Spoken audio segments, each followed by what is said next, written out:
유양수 육본 정보국 전투정보과장은 6월 15일쯤 장도영 국장에게 남침 임박을 강조하는 정보보고를 다시 한번 했는데 국장이 화를 냈다고 한다. 대강 이런 취지의 말을 하는 것이었다. 유 과장, 당신 보고는 말이야. 순수한 군사적 입장에서만 본다면 설득력이 있을 수 있어. 그러나 내 생각은 다르다. 이 문제를 너무 강조하지 않는 게 좋겠어. 같이 근무하기가 곤란해. 다음날 유양수 과장은 6월 26일자로 육사단 정보참모로 부임하라는 전급 명령을 받았다. 후임 과장은 발령이 나지 않았다.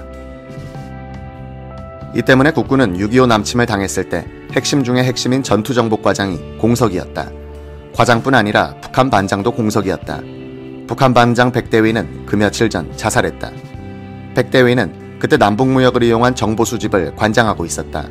무역업자를 지정하여 북한으로는 약품과 차량 부속품을 보내고 북으로부터는 명태 같은 것들을 받아오면서 이를 기회로 삼아 북한에 대한 정보를 수집하는 것이었다. 백대위는 이 일을 하다가 돈을 만지게 됐고 그 돈으로 외도를 한 사실이 밝혀져 다른 부대로 좌천되게 됐다.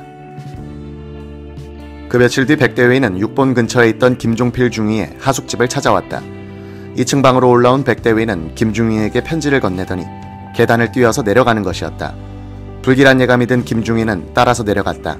백대위는 권총을 꺼내더니 심장 부위를 겨냥하고는 김중위, 나 간다 라는 말을 남기고 방아쇠를 당겼다. 백대위의 등 뒤 벽에 붙어있던 거울이 산산조각나는 소리와 함께 백대위는 쓰러졌다. 김중위가 그의 입과 코에 손을 대보니 마지막 숨을 몰아쉬고 있었다. 그때 잠옷바람으로 있던 김중위는 그대로 뛰쳐나가 육본을 향해서 달리기 시작했다. 이 사건으로 북한반의 선임장교가 된 김종필 중위는 과장과 반장이 공석이 된 상황에서 다가오는 인민군의 남침을 맨 앞에서 받아내게 됐다. 6월 8일 포천 파견대 양문리 초소에서 1단의 장교를 대동한 인민군 고급 지휘관이 전방고지에 나타나 종일 정찰을 했다고 보고해왔다. 9일에는 같은 현상이 동두천과 고랑포 건너편 고지에서도 목격됐다. 전곡지방 도로를 따라 차량 행렬이 남하하는 것도 관찰됐다. 19일 동두천 파견 첩보대장 김정숙 대위는 전곡, 연천 사이에서 먼지를 일으키며 기동하는 전차 수대를 발견했다. 다음 날엔 더 많은 전차군과 자주포군이 보였다. 6월 22일 고랑포 파견대장 김병학 중위는 남천에 있던 인민군 1사단이 38선 바로 북쪽 구아리까지 남하했다고 보고해왔다. 도강령 주정이 강변으로 이동하고 있다는 보고도 김종필 중위에게 들어왔다. 이 무렵 작전정보실장으로 불리던 비공식 문관 박정희는 어머니의 일주기 제사를 지내기 위해 구미로 내려갔다. 그는 떠나기 앞서 김종필, 이영근 중위 등을 불러놓고 상황이 심상치 않으니 무슨 일 있으면 구미경찰서를 통해서 연락해달라고 당부했다. 23일 24시를 기해서 최병덕 육군 총참모장은 인민군의 대규모 훈련에 대비해 78일간 유지해온 대북 경계령을 해제하고 예하부대는 휴가를 실시해도 좋다고 지시했다. 6월 24일은 토요일이었다. 오전 10시 김종필 중위는 장도영 국장에게 급박한 상황을 보고한 뒤 이렇게 말했다. 적의 전면 공격이 임박한 것 같습니다.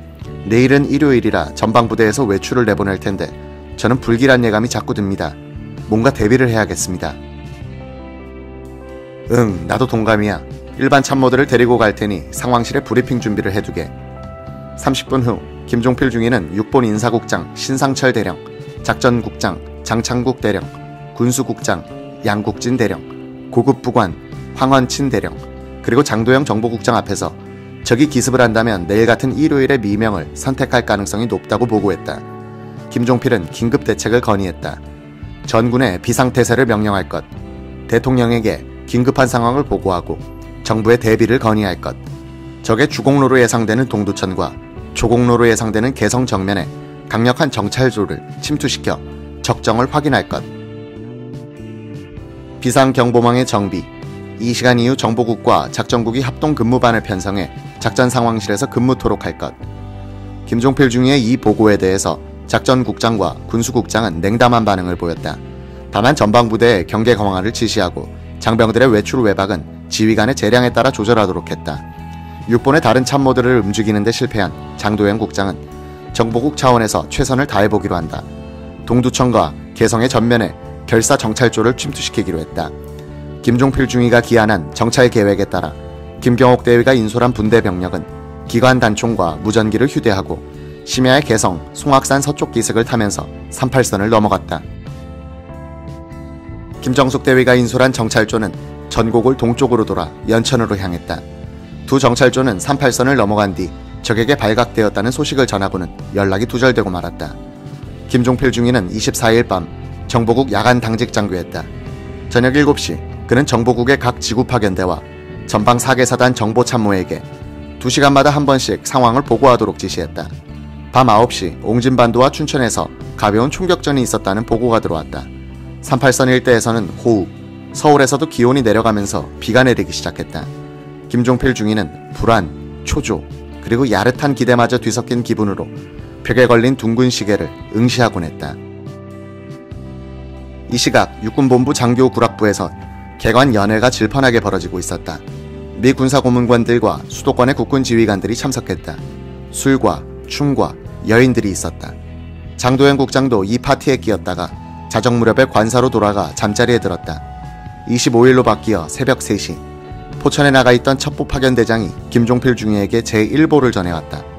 전차군을 동반한 대병력이 양문리 만세교 일대에서 공격해오고 있다는 것이었다. 거의 동시에 7사단 정보장교가 전화를 걸어왔다. 떨어집니다. 대구경 포탄이 아군 진지에 떨어집니다. 전차도 밀려오고 있습니다. 마른 침을 삼키면서 숨이 넘어가듯 절규하는 목소리가 수화기를 울리고 있었다. 김종필 중위는 왔구나, 드디어 오고야 말았구나 라고 중얼거리면서 한동안 넋을 잃은 사람처럼 앉아있었다. 1975년 6월 25일자 일기에 박정희 대통령은 25년 전의 그날을 적었다. 1950년 6월 25일 나는 고향집에서 어머님 제사를 드리고 문상객들과 사랑방에서 담화를 하고 있었다. 12시 조금 지나서 구미읍 경찰서에서 순경 한 사람이 급한 전보를 가지고 왔다. 장도영 대령이 경찰을 통해 보낸 긴급 전보였다. 금조미명 38선 전역에서 적이 공격을 개시, 목화 전방부대는 적과 교전 중, 급히 귀경이라는 내용이었다. 새벽 4시에 38선에서 전쟁이 벌어졌어도 12시까지 시골 동네에서는 아무도 아는 사람이 없었다. 이 동리에는 라디오를 가진 사람이 한 사람도 없었기 때문이다. 오후 2시경 집을 떠나 도보로 구미로 향했다.